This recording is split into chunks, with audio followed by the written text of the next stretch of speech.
side. He got going on there.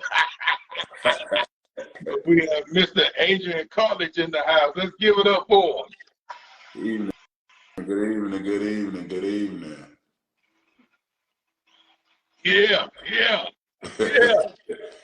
I don't know about famous, man. What's going on with you? Man, everybody's going well, man. Everything is going well. We're about to dive in. How is everything going with you? Everything, I can't complain, man. The strength is in the hair, man, so. So who you Samson now? Samson like a little bit. That's what's up. All right, man. Why don't you go ahead and let the people know, tell them a little bit about yourself, where you're working, and what you got going on there. Well, I'm Adrian Cartledge. I'm originally from South Carolina.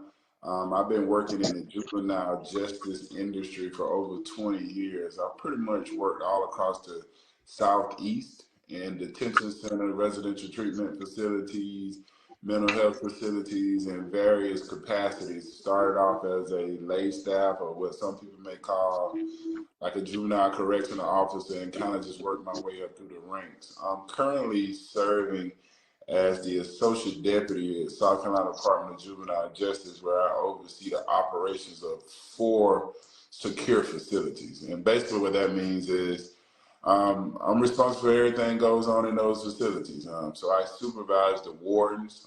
We call them facility administrators here.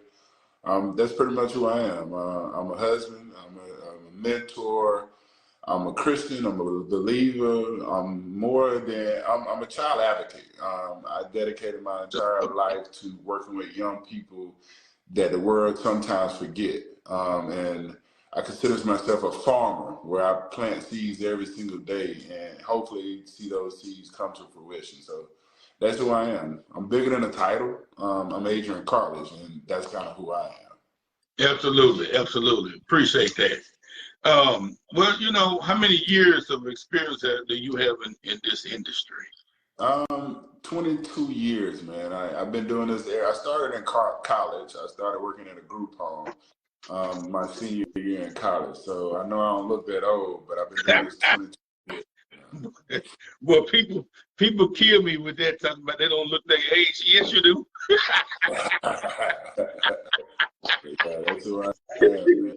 No, that's what's up, man. I appreciate that. I think that's a common link that we all have. I too started at college, and it was an opportunity, and for some reason it stuck, stayed in it. All about planting that seed. We was taught a long time ago. You can reach one within a lifetime.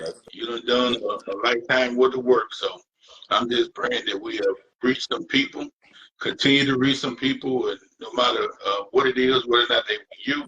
Now we're dealing with a lot of them that's adults, and it's good to see some that have turned their lives around and gone to the right path.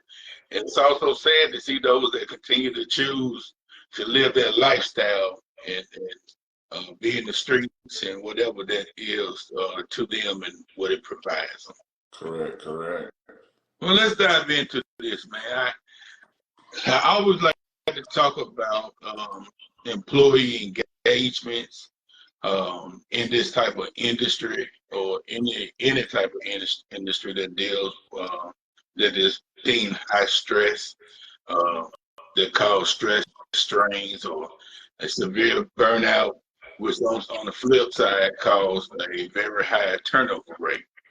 Mm-hmm. So let me ask you, from your experience, what have you identified as to be a underlying reason for the turnover rate in this industry? Humans managing humans gonna always be a stressful environment. So social services, that's kind of the realm we fall into in the juvenile justice world. The lack of human capital is one of the primary reasons for turnovers. Can you explain that about the human capital? Meaning your human resources. If you don't have staff, you put more stresses on your current staff. This, especially in my world, this industry, the national recommendation is having a ratio from 1 to 8. But in some days, you may have one staff supervising 25 kids. That alone is stressful. So when you got 4 or 5 staff on a living unit, everybody working together, everybody trying to serve the mission, then that reduces the stress among the staff. So when you don't have enough staff, it naturally going to create a turnover. Because although in this industry, we are tasked with providing 24-hour supervision no matter what, right? So you put a lot on one person. Correct. And that one person can be hired. Let's say they can be hired as a youth care worker or juvenile correction officer. But think about the hats that we keep piling onto them. Now you're a mentor. Now you're a role model. Now you got to do 15-minute checks. And now you got to do verbal de-escalation. Now you got to use force. So that alone, just the stresses of the job and the demand that we put on staff creates a higher turnover within, this industry. I totally agree with that. And what I have found in my experience, to add to what you were saying, is that if you are meeting just the needs according to whatever state guidelines or whatever juvenile detention sets by for you or whatever accredited body, if you are just meeting the guidelines, you already understaffed.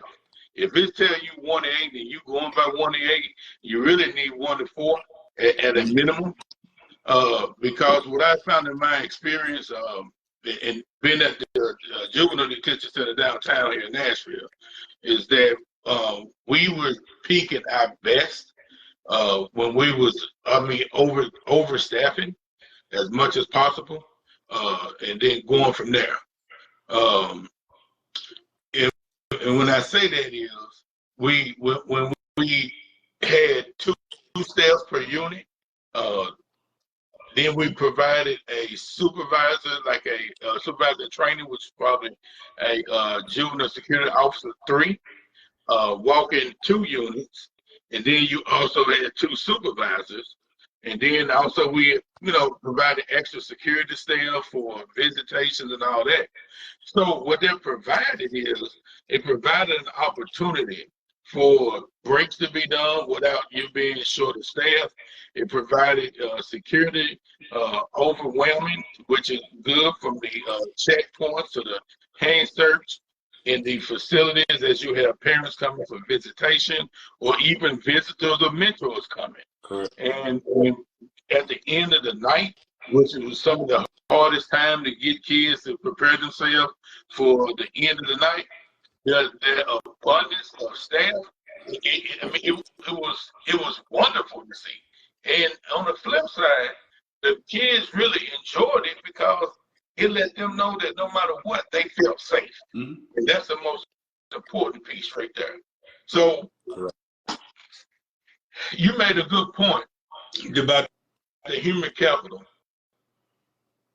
So do you identify in this industry, which is one of the highest turnover industries, do you identify that there's not enough resources to do this job productively, or what is your thoughts with that? Definitely not enough resources. And I think you have to, how you define resources.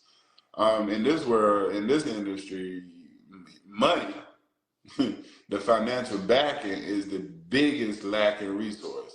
Because if agencies and state agencies, county, local government, if they threw the money in on the front end, right, it would eliminate the amount of young people that we serve on the back end. Uh-huh. So that's definitely a barrier, the financial resources of it.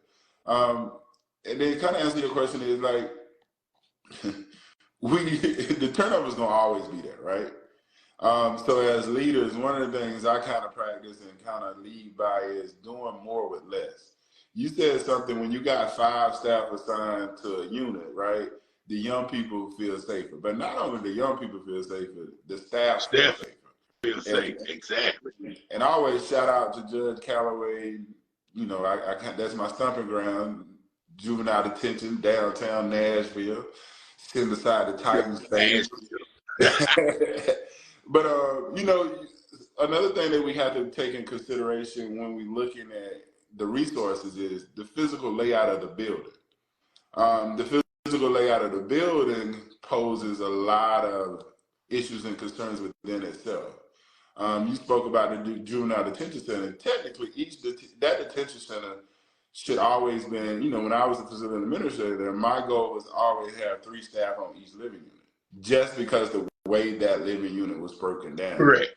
And that's what makes people feel safer. And the key word is safe. It's always strength in numbers, but resources. The lack of resources is the programming. The lack of resources is the physical layout of the building. The lack of resources is the money, of course. The lack of resources is training. You always have to have money to provide all of those type of services and provide quality training. And when I talk about people, man, we can't just talk about putting staff on a unit, right? It's all about putting quality staff. That'd be quality. Yeah, absolutely. So, one thing over the last 22, 23 years, I've learned when I came up in this industry, right, this was an honorable job. Fresh out of college, working in a detention center, working with young people, that was something everybody wanted to do. You know what I'm saying? But now there's so many different ways to make money and make a living and provide, especially for men. You don't see that anymore. So you got to have those bodies there, but you got to have an invested interest on taking what we always call the weaker staff. I remember me and you was at the detention center. You used to be like, hey, man, don't put such and such over here. You know what I'm saying? But at the same time, if you got to put such and such over there, what can you do to build such and such up? Right. But I think that's the missing link. So, yeah. And I'm going to agree with you with that, because what I realized for those people that I did not find as stronger staff, to have the opportunity to have extra staff will allow your stronger staff to be there. And then, anyone, just like a football team, if you take a football team and you don't have strong team members, but you got enough strong team members, people will slowly but surely start to gain a level of confidence in their job and feel like that, hey, I can do this just as good as the next person can do. But you have to have that support. And that support not only goes from the supervisors, the shift leaders, the immediate managers. Man, that support goes way above what a lot of people see. You know what I'm saying? The problem is the complaints come to the people, especially with the parents. The complaints come to the immediate supervisors and organization leaders at the facilities or wherever it may be. But a lot of the issue comes from people way above. And if they're not willing to provide them resources, you almost stuck like Chuck, they say. Correct. Stuck like Chuck. Correct. Well, let me ask you this. Like right now in South Carolina with the, you said 40 detention centers that you're running? 4 secure facilities, correct. 4 secure facilities. Is that, to our audience that do not understand that, are those like residential centers that? No, prisons and jails. Okay. So for someone that's not in these industries, just look at it as prisons and jails for young people. So we're talking about hardware secure facilities. Hardware secure facilities. Okay, just so our audience understand it. They think some people think secure facility is a door that closes. No. With an egress door. These gates and fences with barbed wire. Okay. With young people that made some serious bad decisions. And our job is rehabilitate them so that they can come back to society and be productive and be successful. Okay, just trying to help the people here in Tennessee. That's more like a youth development center? Correct, correct. Okay. It's like your Mountain Views, the one in Knoxville, the one in East Tennessee outside of Memphis. Is more of those type designs. I think it's only one left now. Yeah, I know the rest of them privatized, right? Privatized or, yeah. Privatized, or they're no longer using those facilities and they really putting them more here in a secure residential facility, pretty much. But yet I know you still got Wilder, last that I know, so I couldn't. Yeah, Wilder, that's what I was talking about. Yeah. With that said, what do you identify as Adrian's niche? What is the specialty that Adrian, that he's confident in, he's going to make it happen? You know, if somebody was to ask me, hey, can you describe Adrian in 5 seconds about what his niche is? What would you want somebody to know about you? A builder of leaders. Okay. I pride myself, man, throughout my career, man, and I've kind of built, I ain't gonna say built, I like the word coach, a coach of leaders. I created and worked with a lot of people that eventually started at one level and under my supervision and under my coaching and under my guidance became in higher positions. I've worked with a lot of people that became facility administrators. And I think it was just me role modeling, me coaching, me highlighting what their strengths are and putting them in a position to win. I kind of remember some of our conversations. I'd be like, hey, Wood, man, you more than what you're doing. You know what I'm saying? Why don't you look at, nah, man, I ain't ready for that. I had a plan. I just want to do my little thing and keep it moving. But I see something, man. So I think that's my niche, man. I identify people's strengths and create platforms and create processes around their strengths to kind of build them up and take them up to the next level. I got to say, man, if everybody on my team eating, ain't nobody going to ask for nothing off my plate. So I just consider myself a builder of leaders, man. I think that's my niche. I just spoke about that to a point last night, about the importance of leadership. And anybody that's been in a strong leadership position, you understand that is one lonely position. Oh, yeah. Especially when the resources are limited. Yeah. You are forced to make decisions sometimes that is deemed unfavorable, but you have to do what is best. And on the flip side, I tell people the most rewarding part is I tell people when you look at leadership and you look at a team, you got to understand when stuff is going good, man, you give all that credit to them team members. Oh, yeah. When stuff is going bad, man, you take that responsibility and you say, hey, this is my opportunity to help make an improvement.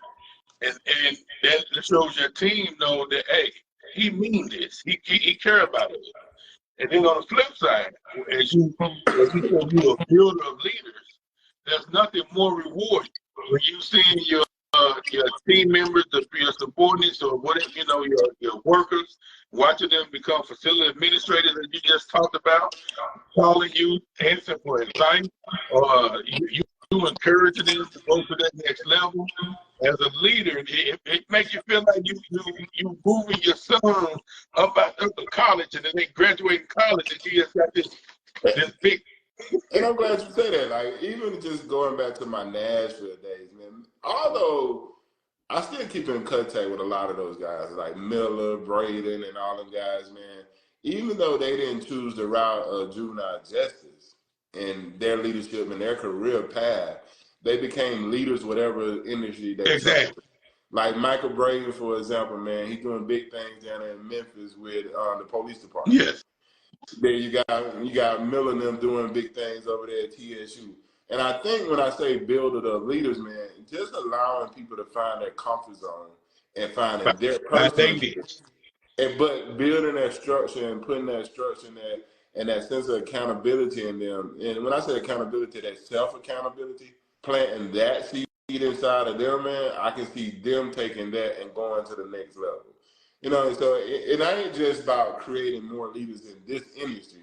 It's just being a man of leaders, just creating a builder of leaders within other industries, man. Because a lot of people take this job, and it's okay with me, take this type of job as a stepping stone. That's exactly what it is for most people. Yeah. Because, I used to tell people all the time, this industry, it'll make you or break you, period. There's no in between. Oh, yeah. And it ain't for everybody. And I would tell people, if this is the industry that you're looking to work in, while you are probably working with the private industry, I would totally encourage you to get with the state for about a year. no matter where you are. You would just stay for about a year, so you can learn why the policies are the policies, the procedures are the procedures. Then when you get into these private entities, then a lot of times people in private entities really don't understand why the laws are the laws, the policies are the policies. But when you get in there, you got a heads up, and you can explain this stuff totally different. Where a lot of them that never been in the state entity of it, they kind of lost. So you really got an advancement because you know it, you can move, and you can help make changes within that organization. And I think the most important part, the important part of what I build the raw approach about, dealing with respect, dealing with appreciating, and staff want to feel worthy of the organization. And I feel that with those basic three principles, you can't go wrong. Yes, there's many other principles that people use to identify, but with for me, with them basic principles, those are the ones that I've always went back. No matter, how, if a staff member not doing what you need them to do, it's constantly about you. What can you do to help them get it at the end of the day? Because you realize even though we got to lead them and touch them and motivate them and move them in a life, yet we still got to treat them all different. It's just like having children. You know your kids. Everybody want to be alike, but also on the flip side, you got to find their niche, their individuality, and that's what you continue to mold and harm. Push them out on. Correct. So, with this, where do you see yourself in this industry? I think you are in a very good position. What do you see? What's going on with Brother Adrian and Cartledge in the next 4 or 5 years? Hey man, I think I'm ready to do the consulting thing, man. And I think about enlarging my territory. When we pray for that, right? And the consulting world is kind of more of that, where I can kind of plant more seeds faster in a larger territory. You know what I'm saying? So I can see myself transitioning into that consultant type positions. I'm gonna tell you, come on, brother. I love this. Yeah, I think that's my next move, man. Taking my experiences from starting on entry level, working my way up. I think one of my key niches, another niche I can see, man, I can recognize problems from an eagle's perspective, but I can also address those from a buzzard perspective, meaning I can see the bigger picture, but I can also go down and work with your entry level staff and say, okay, this is why you're getting the response you're getting. But I can work with the facility administrator or the state director and say, but this is the reasons you're getting those responses. So I think that's next for me, man.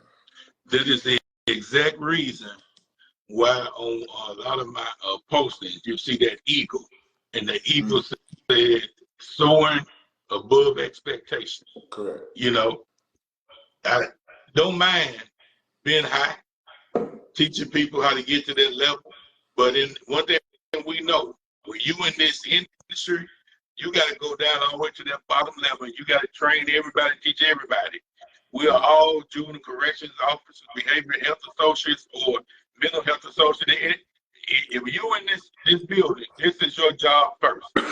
I'll say that again for the people in the choir. Because I think coming to South Carolina, right? And I think that's one of the biggest challenges I've been faced with is convincing our leadership team here. Everybody is a JCO. Everybody. Because like if you work in that building, you walk in that building, you responsible for supervising young people. You're responsible. You're responsible for everything.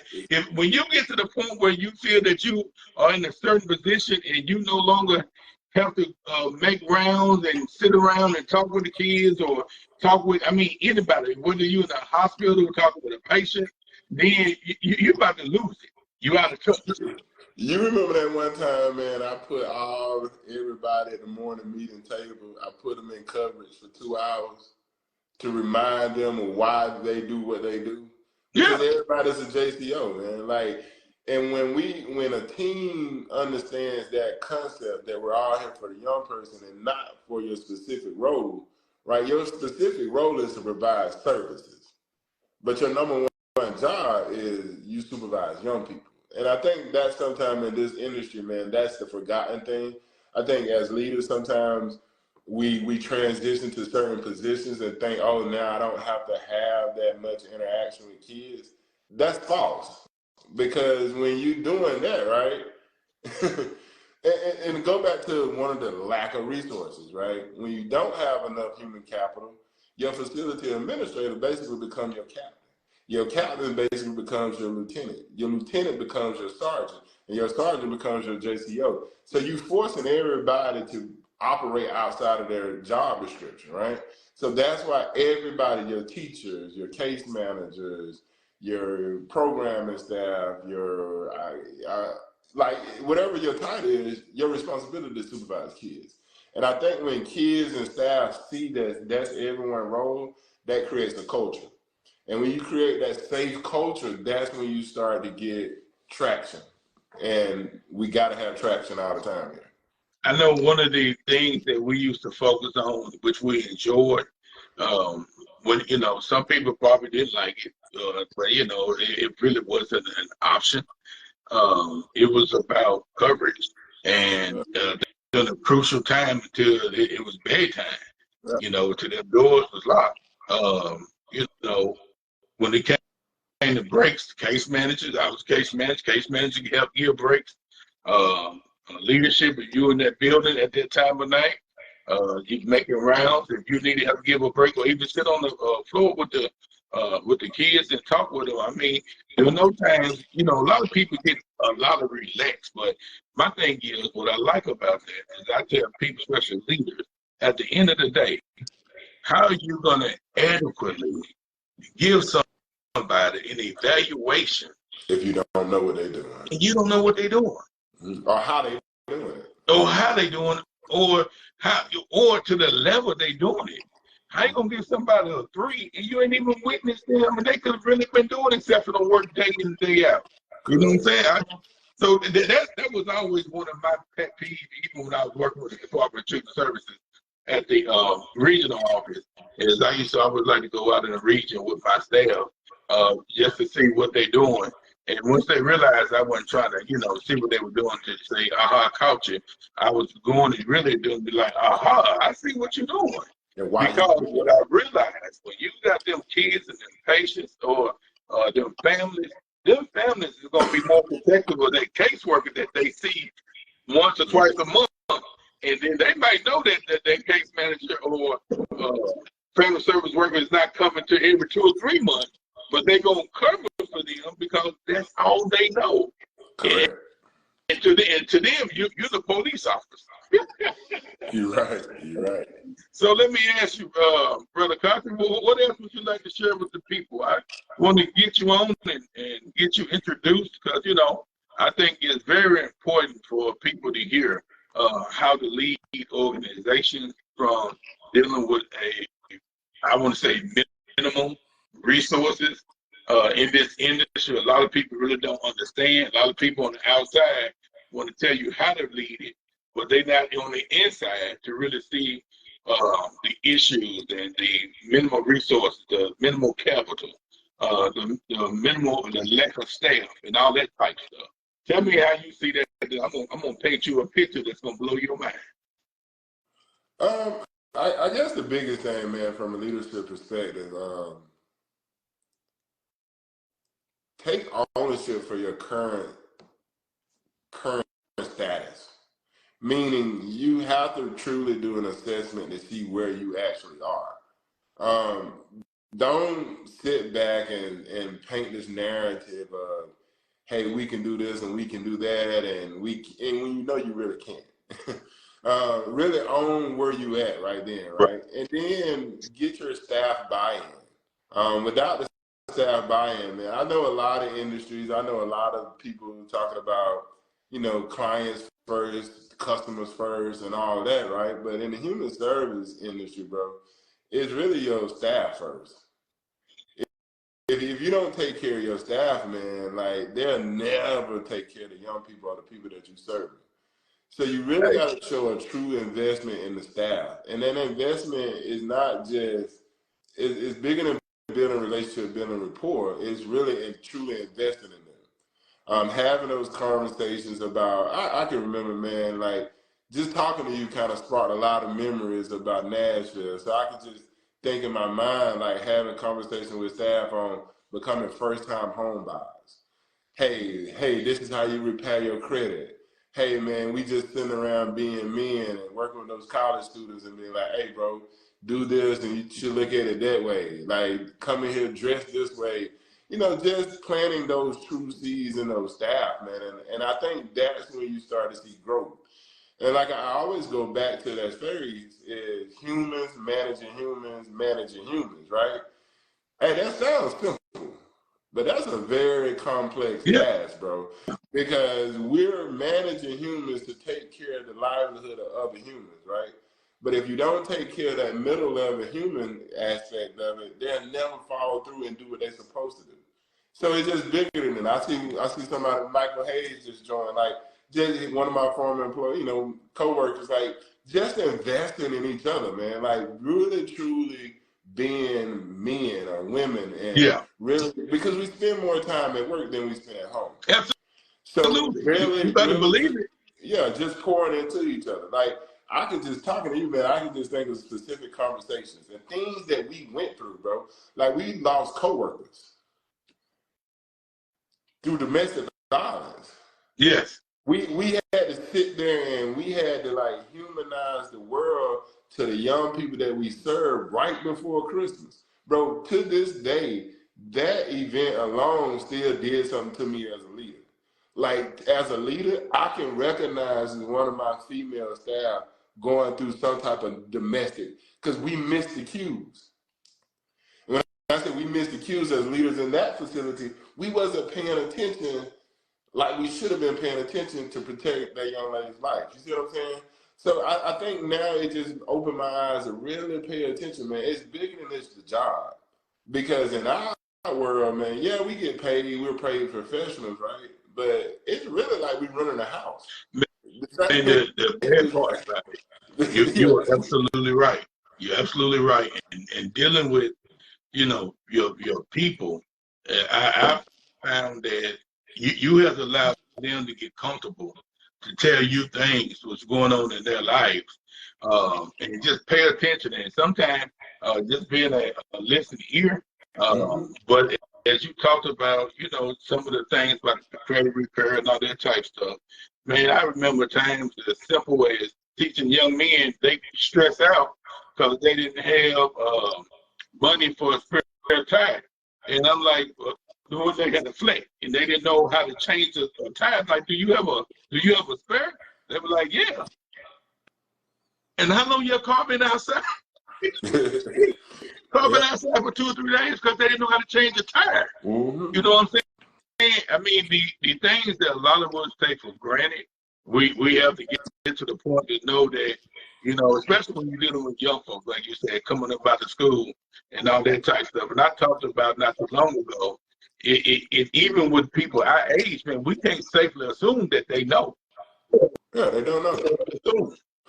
Because everybody didn't grow up like we did, man. You know, you got more single parents now raising young men. You got more single parents right now that at work more than they at home.